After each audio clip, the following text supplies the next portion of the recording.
Je suis irlandais, oui, mais je vis aux États-Unis. Je suis né à Belfast. Vous connaissez le foot? Oui, j'avais l'habitude de jouer chez moi à Belfast. Gardien en repos et gardien à l'échauffement dans 15 minutes de présentation, le temps pour le portier nord-africain de faire ses gammes et de prendre la température de son équipe. Mustapha, découvrez-vous. Ça démarre comment pour l'Algérie, à votre avis, cette Coupe du Monde? Dans 10 minutes, le grand départ. Et... Bon, pour nous, on sait bien qu'on n'est pas venu pour gagner la Coupe du Monde, mais pour montrer que notre football est toujours en évolution. On n'est pas du tout surpris par cette chaleur. Et puis, je crois que là, il faut jouer un petit peu à l'économie. Alors, sur le papier, qui plus fort, Irlande ou vos Algériens? Ben, je crois que tout le monde a sa chance, dans la mesure où ici, c'est pas uniquement le physique qui va primer. À Guadalajara, dans le groupe D, les grosses écuries s'appellent Brésil et Espagne. Les plus modestes, a priori, sont l'Algérie et l'Irlande du Nord. Pour nous, beaucoup d'attractions dans l'équipe algérienne. 8 joueurs qui opèrent en France. Et puis, un certain quadragénaire dans les buts de l'Irlande du Nord, Pat Jennings. Nous avions décidé de décortiquer l'après-midi du doyen de ce mondial pour voir si un homme de presque 41 ans conservait toute sa détente, sa souplesse et sa témérité. À ce rythme-là, le gardien réserviste d'Everton pourra rempiler pour une dizaine d'années, car en première mi-temps, il n'eut pratiquement pas à lever le petit doigt.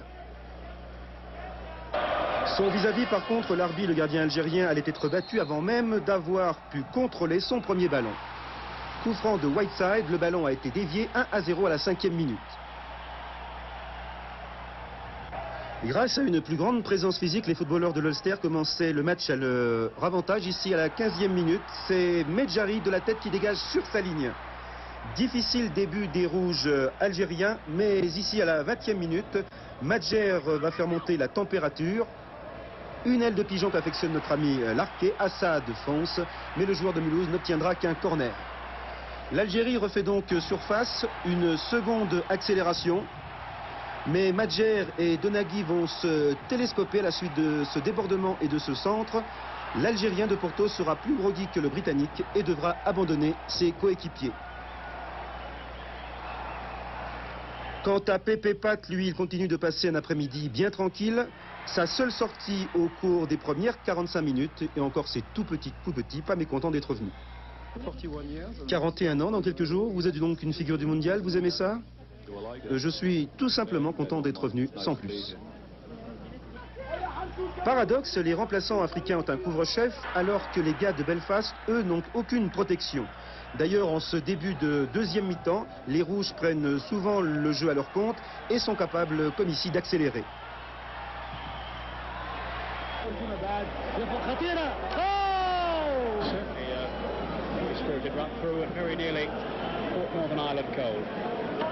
Jennings, lui, est un peu plus occupé. Coup franc. Assad et tir du numéro 13, Harcook. Première intervention du portier irlandais. La seconde, par contre, va lui être fatale sur ce coup franc, avec Assad et un tir fracassant de Zidane, un partout. Rien à faire, la balle est passée dans le mur. Cette égalisation ne relance pas spécialement le match, et quand on se bat les flancs, les Mexicains ont leur formule pour tuer les temps morts comme à Los Angeles. Monsieur Daina, l'arbitre suisse de la tragique soirée du Heysel, surveille bien les opérations. Allez Barak, allez Peloubi. Alors content de cette égalisation? Non. Ouais, je suis pas content parce que l'Irlande, ils sont à notre portée. C'est vrai, les Algériens ont peut-être manqué d'ambition sur la fin, sinon ils auraient pu, comme sur ce raid de Karim Maroc, enlever la décision. Mais sous cette canicule, les efforts en fin de match n'étaient sans doute guère possibles. À la mi-temps, on était un peu abattus. Je crois qu'en deuxième mi-temps, on a su réagir. Et je crois qu'en deuxième mi-temps, on a prouvé qu'on pouvait marquer des buts. Et bon, le match nul dans l'ensemble est équitable. Satisfait ou déçu? Plutôt déçu. Vous savez, quand on mène à 1-0, on commence à y croire. Il ne fallait pas perdre le premier match et maintenant il faut aborder le deuxième match contre le Brésil qui est peut-être pas l'Irlande, c'est pas le football d'engagement. Et je crois contre le Brésil, on va essayer de faire un bon match nul aussi. À se mettre sous la dent, à commencer par ce coup franc tiré par Junior. Dride repousse devant Casagrande et Careca rate le cadre. Cela se passait à la 12e minute. Encore le Brésil 7 minutes plus tard avec Junior qui réalise un 1-2 involontaire avec les Algériens. Et une nouvelle tentative de Careca, l'attaquant brésilien le plus dangereux. Les Algériens, sans être vraiment menacés dans cette partie, ne se sont guère illustrés devant les buts brésiliens. On aura juste à citer ce tir de Belloumi, arrêté néanmoins facilement par Carlos. En fait, c'est sur coup franc que les Brésiliens sont les plus menaçants, car ils possèdent en Julio César un joueur doté d'une frappe de balle étonnante. La transversale en tremble, paraît-il encore. Mais ce n'est pas tout pour cette première mi-temps où nous avons eu encore droit à une faute d'arbitrage assez grotesque.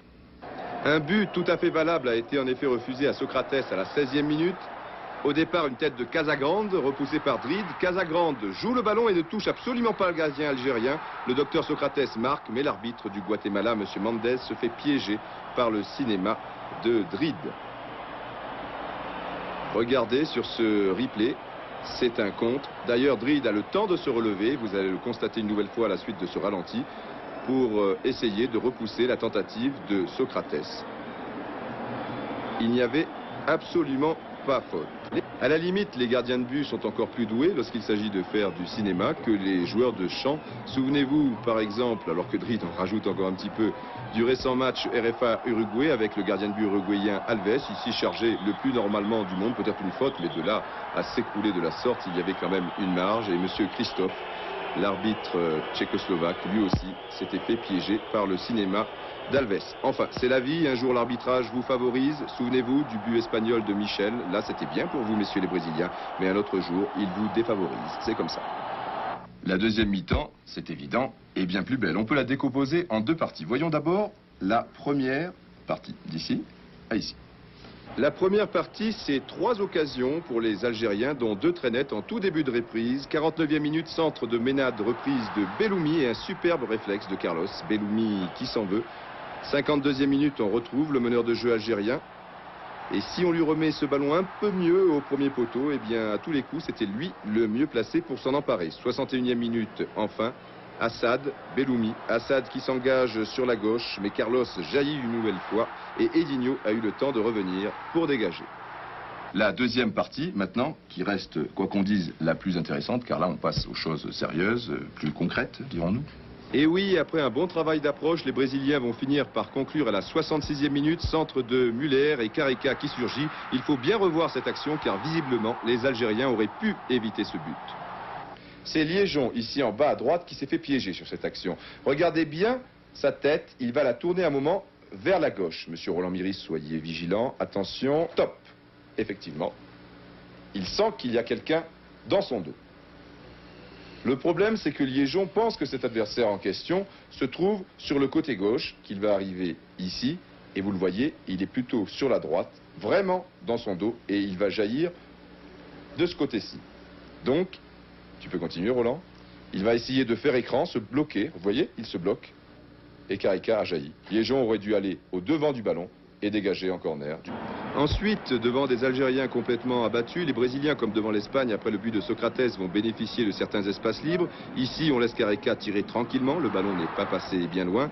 Ensuite, ce sera un centre de Socrates, repoussé par Dride dans un premier temps. Et ensuite par Magaria, in extremis, devant Careca. Le score n'évoluera plus grâce à Dride.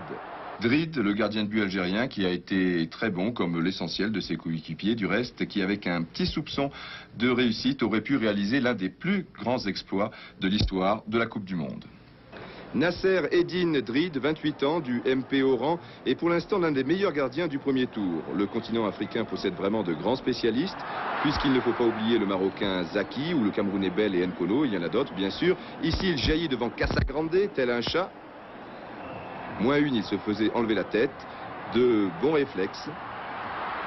Très sûr dans ses sorties. Ou alors sur sa ligne. Spécialiste des manchettes, il sera l'un des grands atouts de l'Algérie pour le prochain match contre l'Espagne.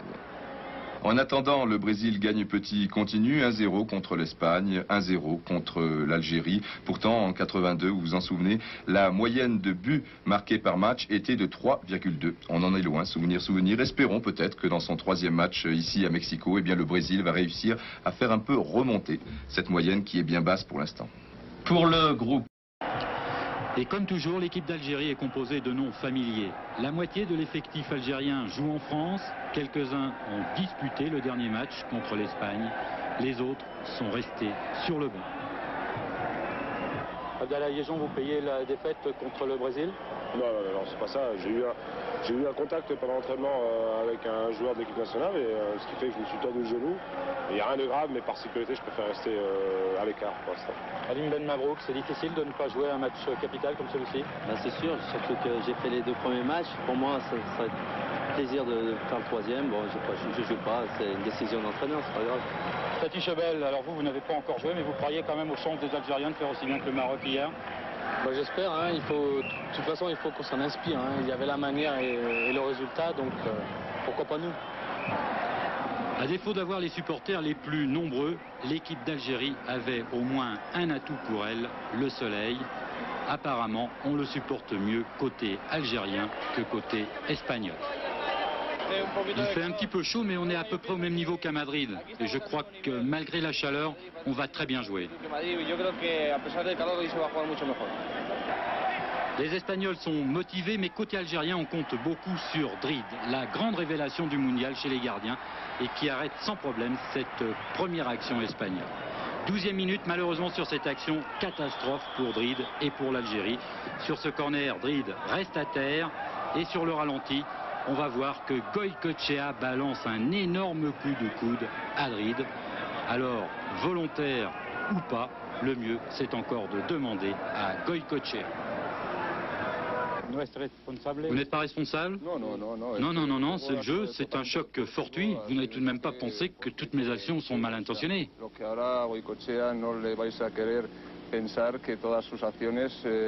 Mon histoire avec Maradona, c'est terminé, et ce que Maradona dit de moi, c'est que je suis sportif et noble.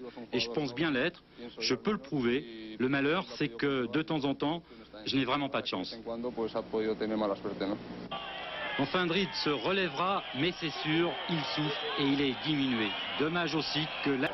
Malheureusement, quelques instants plus tard, Drid perd connaissance suite à son choc avec Goïcoechea, et c'est à l'hôpital de Monterrey qu'il va finir son mondial. Il souffre de contusions au thorax et à l'épaule, et aussi de commotion cérébrale. Il doit rester en observation pendant 4 ou 5 jours avant qu'on puisse établir un diagnostic plus précis. El Hadji, lui, remplace Drid dans les buts algériens. Pas le temps de s'échauffer, et déjà un ballon très chaud, un centre de Caldéré pour la tête de Francisco. El Hadji détourne bien. C'est tout pour cette première période, mais l'espoir est encore permis pour l'Algérie. La blessure de Drid a été importante. La blessure de Drid, disons que c'est sûr que ça a été un tournant dans le match, puisque sur le but qu'on prend, il a été diminué, et je pense que sans cette blessure, peut-être qu'on n'aura pas pris ce but. Vous gardez l'espoir quand même d'arracher le nul? On garde un très bon espoir, et je crois que les gars sont motivés pour cette seconde mi-temps. Motivés, ils l'ont été en début de deuxième période pour arracher ce nul qui leur aurait permis de se qualifier. Leur plus belle occasion, cette tête de Harkouk détournée par Zubizarreta. Malheureusement pour les Algériens, la suite va être espagnole avec une première tête de Salinas bien arrêtée par El Hadji. En revanche, ils savent qu'ils ne participeront pas au 8e de finale et ils encaissent 2 minutes plus tard un nouveau but. Une balle perdue par Maroc, un centre de Francisco. Eloy récupère ce ballon et fusille une nouvelle fois El Hadji. 3-0. Le mondial 86, c'est terminé pour l'Algérie à Monterrey.